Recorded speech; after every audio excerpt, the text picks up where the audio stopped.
हरे कृष्णा दोस्तों। कार्तिक मास महात्म्य कथा अध्याय 16। सुनो लगाकर मन सभी, संकट सब मिट जाए। कार्तिक महत्तम का कमल पढ़ो 16वां अध्याय। राजा पृथु ने कहा, हे नारद जी, ये तो आपने भगवान शिव की बड़ी विचित्र कथा सुनाई है। अब कृपा करके आप यह बताइए कि उस समय राहु उस पुरुष से छूटकर कहाँ गया। नारद जी बोले, उससे छूटने पर वह दूत बर्बर नाम से विख्यात हो गया और अपना नया जन्म पाकर वह धीरे धीरे जलंधर के पास गया। वहां जाकर उसने शंकर की सब चेष्टा कही। उसे सुनकर दैत्यराज ने सब दैत्यों को सेना द्वारा आज्ञा दी। कालनेमी और शुंभ निशुंभ आदि सभी महाबली दैत्य तैयार होने लगे। एक से एक महाबली दैत्य करोड़ों करोड़ों की संख्या में निकल युद्ध के लिए जुट पड़े। महाप्रतापी सिंधु पुत्र शिवजी से युद्ध करने के लिए निकल पड़ा। आकाश में मेघ छा गए और बहुत अपशकुन होने लगे। शुक्राचार्य और कटे सिर वाला राहु सामने आ गए। उसी समय जलंधर का मुकुट खिसक गया, परंतु वह रुका नहीं। उधर इंद्रादिक सभी देवताओं ने कैलाश पर शिवजी के पास पहुंचकर सवृतांत सुनाया और यह भी कहा कि आपने जलंधर से युद्ध करने के लिए भगवान विष्णु को भेजा था, वह उसके वशवर्ती हो गए हैं और विष्णु जी लक्ष्मी सहित जलंधर के अधीन हो उनके घर में निवास करते हैं। अब देवताओं को भी वहीं रहना पड़ता है। अब वह बलि सागर पुत्र आपसे युद्ध करने आ रहा है, अतएव आप उसे मारकर हम सबकी रक्षा कीजिए। यह सुनकर शंकर जी ने विष्णु जी को बुलाकर पूछा, हे ऋषिकेश, युद्ध में आपने जलंधर का संहार क्यों नहीं किया और बैकुंठ छोड़कर आप उसके घर कैसे चले गए। यह सुनकर विष्णु जी ने हाथ जोड़कर नम्रतापूर्वक भगवान शंकर से कहा, उसे आपका अंशी और लक्ष्मी का भ्राता होने के कारण ही मैंने नहीं मारा है। यह बड़ा वीर और देवताओं से अजय है।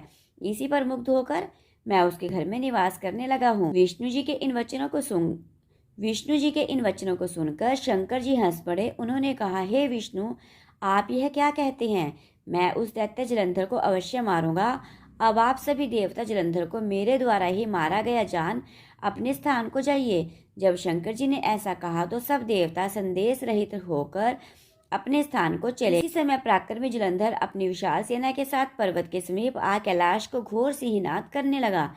दैत्यों के नाद और कोलाहल को सुनकर शिवजी ने नंदी अधिगणों को उससे युद्ध करने की आज्ञा प्रदान की। कैलाश के समीप भीषण युद्ध होने लगा। दैत्य अनेकों प्रकार के अस्त्र शस्त्र बरसाने लगे। भेरी, मृदंग, शंख और वीरों तथा हाथी, घोड़ों और रथों के शब्दों से शब्दित हो पृथ्वी कांपने लगी। युद्ध में कटकर मरे हुए हाथी, घोड़े और पैदलों का पहाड़ लग गया। रक्त मांस का कीचड़ उत्पन्न हो गया। दैत्यों के आचार्य शुक्र जी अपनी मृत संजीवनी विद्या से सब दैत्यों के आचार्य शुक्र जी अपनी मृत संजीवनी विद्या से सब दैत्यों को जिलाने लगे। यह देखकर शिव जी के गण व्याकुल हो गए। उनके पास जाकर सारा वृतांत सुनाया और सुनकर भगवान रुद्र के क्रोध की सीमा न रही। फिर तो उस समय उनके मुख से एक बड़ी भयंकर कृत्या उत्पन्न हुई, जिसकी दोनों जंघाएं ताल वृक्ष के समान थी। वह युद्ध भूमि में जा सब असुरों का चूर्ण करने लगी और फिर वह शुक्राचार्य के समीप पहुंची और शीघ्र ही अपनी योनि में गुप्त कर लिया। फिर स्वयं भी अंतर्ध्यान हो गई। शुक्राचार्य के गुप्त हो जाने से दैत्यों का मुख मलिन पड़ गया और वे युद्ध भूमि को छोड़ भागे। इस पर शुंभ निशुंभ और कालनेमी आदि सेनापतियों ने अपने भागते हुए वीरों को रोका। शिवजी के नंदी आदि गणों ने भी, जिसमें गणेश और स्वामी कार्तिकेय जी भी थे, दैत्यों से भीषण युद्ध करना आरंभ कर दिया। तो दोस्तों, कैसी लगी आपको मेरी ये कथा। अगर अच्छी लगी तो प्लीज़ वीडियो को लाइक करें, चैनल को सब्सक्राइब करें, वीडियो को अपने सभी फ्रेंड्स के साथ शेयर करें और हर पल क्या सिमरन करें, हरे कृष्ण कृष्ण कृष्ण हरे हरे, हरे राम राम राम हरे हरे।